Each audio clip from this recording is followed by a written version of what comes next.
نقشہ دیکھتا ہوں، ہمیں کوئی جینیس لیڈر نہیں ملا۔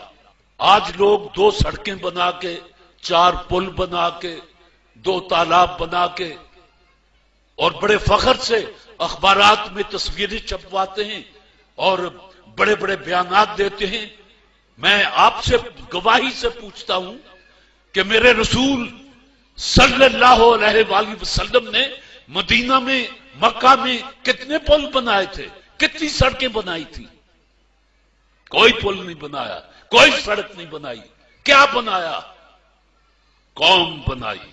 جب قوم بن جاتی ہے پل خود بن جاتے ہیں، سڑکیں خود بن جاتی ہیں۔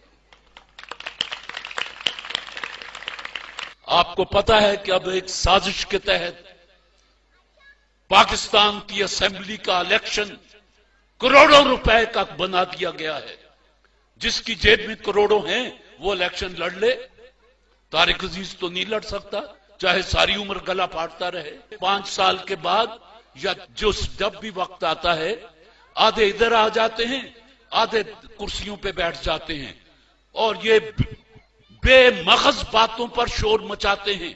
یہ آدھے ادھر والے، اس لیے کہ ان کا کام ہی شور مچانا ہے۔ ادھر والے تسلی دیتے رہتے ہیں ہار پھول پہن کے کہ اگلے سال ہم یہ کر دیں گے، اس کے اگلے سال یہ کر دیں گے، اور دیکھو ہم نے یہ کیا تھا گے ہے نہیں کہیں ان کے پاس۔ یا تو تھا اور ان کی اپنی طرز زندگی۔ ہائے آج عطا اللہ شاہ بخاری یاد آتا ہے، اس کو جب کہا گیا کہ مسلم لیگ میں آ، اس نے ایک بات کہی، اور درویش کی بات کتنی سچی تھی۔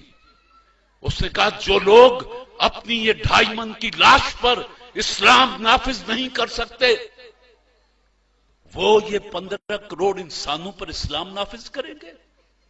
یہ عطا اللہ شاہ بخاری مرحوم ملتان میں آسودہ خاک ہیں، یہ ان کا کہا ہوا فکرہ ہے۔ میرے رسول صلی اللہ علیہ وآلہ وسلم نے ایک ارشاد فرمایا تھا، یہ حدیث نبوی ہے کہ دیکھو اپنے درمیان طبقات پیدا نہ ہونے دینا ورنہ تباہ ہو جاؤ گے۔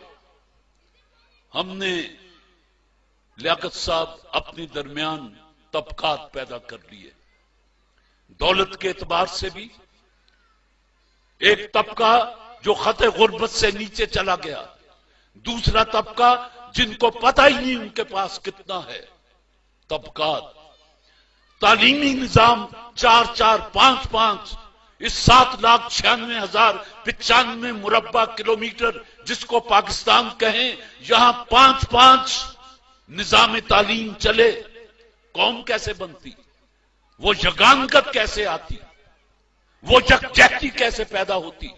غریب کا بچہ تپڑوں والے اسکول میں اور اس کو ڈیل کرنے والے قصائیوں جیسے چہرے والے ماسٹر، اور بعض ایچسن میں، برن ہال میں، جی سی میں، اور ادھر اسلامیہ اسکول، ادھر مولوی بیٹھا صرف قرآن اور حدیث ناظرہ پڑھا رہا ہے، ترجمہ نہیں بتا رہا، اس کو خود نہیں آتا۔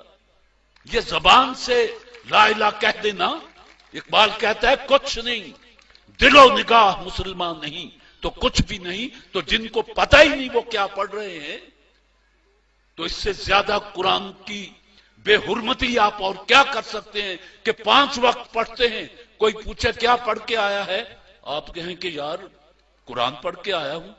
کیا پڑھا؟ قرآن۔ بھئی کیا سمجھا؟ کیا پایا؟ ثواب۔ اس میں لکھا ہوا کیا ہے؟ اللہ جانے، جیدی کتاب ہے وہ تو جاندا ہی ہے۔